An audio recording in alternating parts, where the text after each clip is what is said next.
29 अगस्त 2016 को इमरान खान ने नवाज शरीफ, मरियम नवाज और हसन और हुसैन नवाज से मुतालिक सुप्रीम कोर्ट में दरख्वास्त दायर की और नवाज शरीफ की नाअहली का मुतालबा किया। इसी दौरान तहरीक इंसाफ सड़कों पर भी नून लीग की हुकूमत पर दबाव बढ़ाती रही और फिर 20 अक्टूबर 2016 को सुप्रीम कोर्ट ने नवाज शरीफ की नाअहली के खिलाफ दरख्वास्तें मंजूर करते हुए कार्रवाई का आगाज कर दिया। और कार्रवाई का आगाज करने के लिए बाकायदा 28 अक्टूबर 2016 को सुप्रीम कोर्ट ने 5 रुकनी लार्जर बेंच बनाया, जिसकी सरबराही जस्टिस आसिफ सईद खोसा कर रहे थे। कई महीनों तक कार्रवाई के बाद 20 अप्रैल 2017 को सुप्रीम कोर्ट के 5 रुकनी बेंच ने 3-2 की अक्सरियत से फैसला सुनाया, मगर यह फैसला ना ही शरीफ खानदान के लिए क्लीन चिट साबित हुआ और ना ही उसे सजा के तौर पर लिया गया। दोनों तरफ से इस फैसले पर खुशियां मनाई गई। 5 रुकनी बेंच में से जस्टिस आसिफ सईद खोसा और जस्टिस गुलजार अहमद का अक़लियती फैसला यह था कि नवाज शरीफ सादिक और अमीन नहीं रहे, इसलिए वो नाअहल होते हैं और उन्हें वज़ारत उज़्मा के ओहदे से हटाया जाए। जबकि जस्टिस एजाजुल एहसन, जस्टिस एजाज अफजल और जस्टिस अजमत सईद के 3 रुकनी अक्सरियती बेंच ने इस मामले पर मज़ीद तहकीकात का फैसला किया और पाकिस्तान की तारीख में पहली दफ़ा एक ऐसी JIT बनाने का हुक्म दिया गया जिसमें ISI, MI, FIA, NAB, ACCP और स्टेट बैंक के अफसरान शामिल करने की हिदायत दी गई। हुक्म दिया गया कि JIT तहकीकात करेगी कि क्या शरीफ खानदान के असासे उनकी आमदनी से ज़ायद हैं या नहीं और JIT को अपनी रिपोर्ट जमा कराने के लिए 60 दिन का वक्त दिया गया। इस तरह 20 अप्रैल के फैसले से नवाज शरीफ वज़ीर आज़म तो बरकरार रहे, मगर उनके खानदान को मज़ीद तहकीकात का सामना करना पड़ा। और दिलचस्प बात यह है कि JIT बनने से पहले एक तनाज़ा उठ खड़ा हुआ। अदालती हुक्म के बाद 6 रियासती इदारों ने 27 अप्रैल 2017 से पहले सुप्रीम कोर्ट के हुक्म के मुताबिक JIT के लिए मुख्तलिफ नाम अदालत को भेजे। 27 अप्रैल ही को स्टेट बैंक और ACCP को सुप्रीम कोर्ट की तरफ से मजीद नाम भेजने का हुक्म मिला।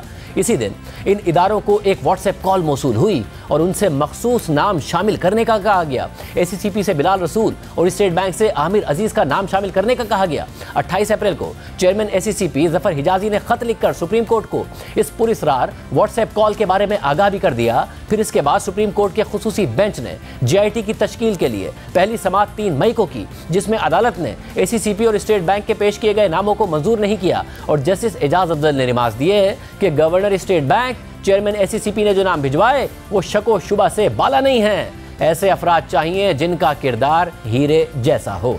और आइंदा समात में स्टेट बैंक और ACCP से 18 ग्रेड और उससे ऊपर के तमाम अफसरान के नामों की फहरिस्त तलब की गई और 5 मई की समात में सुप्रीम कोर्ट ने JIT के नामों का इंतखाब कर लिया, जिसमें ACCP से उन्हीं बिलाल रसूल और स्टेट बैंक से उन्हीं आमिर अजीज़ का इंतखाब किया गया जिनका व्हाट्सएप कॉल में इन इदारों के सरबराहों से मुतालबा किया गया था।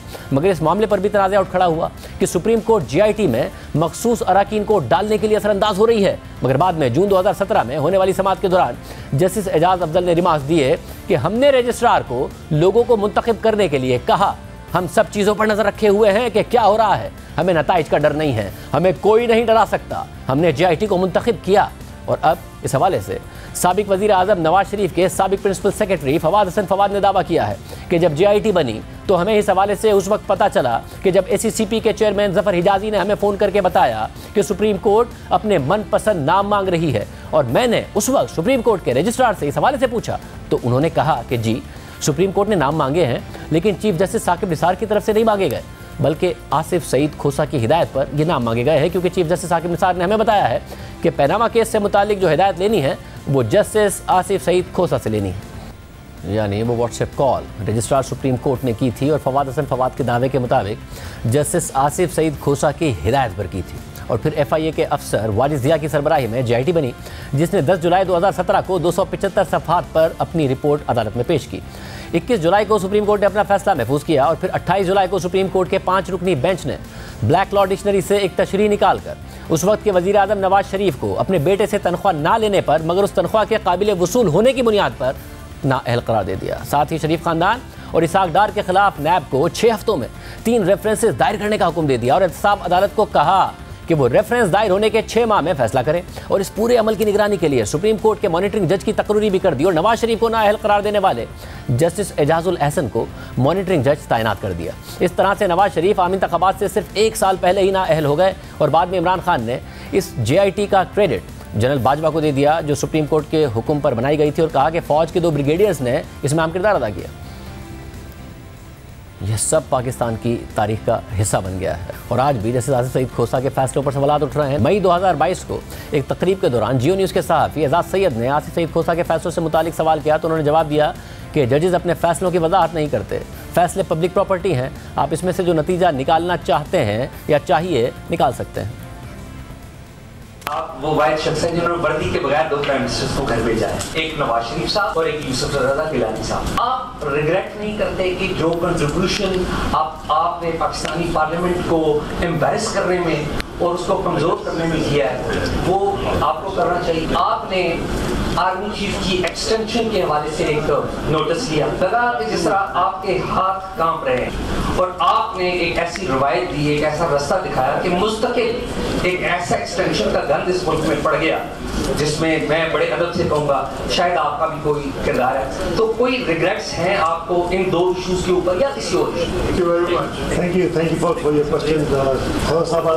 These questions pertain to my cases decided, and this is a 100-year-old tradition, not only in the subcontinent but everywhere in the world.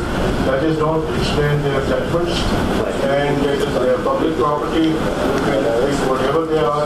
You can deduce anything that you want to deduce, but please read those. हाँ, तो बात ये है, पढ़ लें, फिर अगर वो लॉजिक आपको अच्छा लगता है आप उसको अच्छा समझें, बुरा लगता है बुरा समझें।